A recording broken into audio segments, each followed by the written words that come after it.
Essuula ya 27.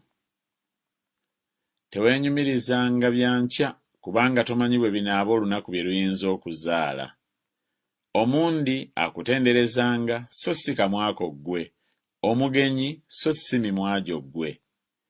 Ejjinja lizitowa n'omusenyu muzito, naye okweraliikira kw'omusirusiru kubisinga byombi obuzito. Obusungu bukambwe n'ekiruyi mukoka, naye ani ayinza okuyimirira awali obuggya? Okunenya mu lwatu kusinga obulungi okwagala okukisibwa. Ebiwundu eby'omukwano byesigwa, naye okunywegera kw'omulabe kuba kungi nnyo nnyini. Emmeeme ekkuse etamwa ebisenge by'enjuki, naye emmeeme erumiddwa enjala buli kintu ekikaawa ekiyita kiwoomerevu. Ng'ennyonyi ewaba okuva mu kisu kyayo, bw'atyo bw'abeera omuntu awaba okuva mu kifo kye. Amafuta ag'omugavu n'ebyakaloosa bisanyusa omutima. Obuwoomerevu bw'omukwano gw'omuntu bwe busanyusa bwe butyo obuva mu kuteesa okw'omu mwoyo gwe. Mukwano gwo ggwe ne mukwano gwa kitaawo tobaabuliranga, so togendanga mu nnyumba ya muganda wo ku lunaku kw'olabira obuyinike. Muliraanwa wo akuli okumpi, akira ow'oluganda ali ewala.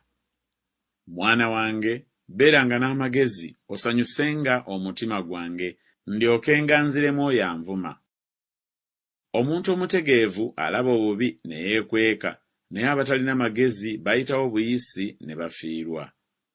Twalanga ekyambalo ky'oyo eyeeyimirira gw'atamanyi, era mubowenga oyo eyeeyimirira omukazi omugenyi.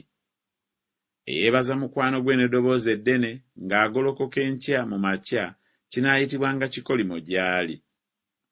Okutonnya olutata obudde nga bwa nkuba nnyingi n'omukazi omuyombi bw'afaanana. Ayagala okumuziyiza aziyiza empewo, n'omukono gwe ogwa ddyo gulwana n'amafuta.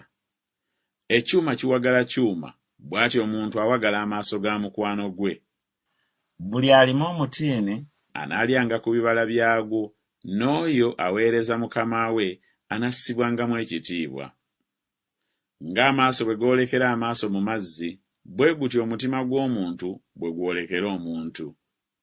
Amagombe n'okuzikiira tebikkutanga ennaku zonna, n'amaaso g'abantu tegakkutanga ennaku zonna. Entamu erongoosa ya ffeeza, n'ekikoomi kya zaabu, n'omuntu akemebwa lwa kumutendereza.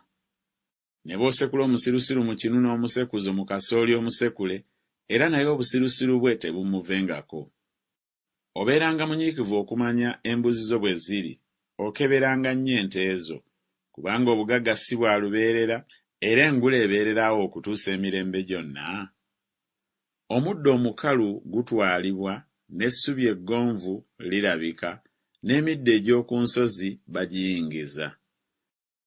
Abaana b'endiga baba baakukwambaza, n'embuzi gwe muwendo gw'ennimiro, era walibaawo amata ag'embuzi aganaamalanga okukuliisa n'okuliisa ab'omu nnyumba yo n'ebyokulya eby'abawala bo.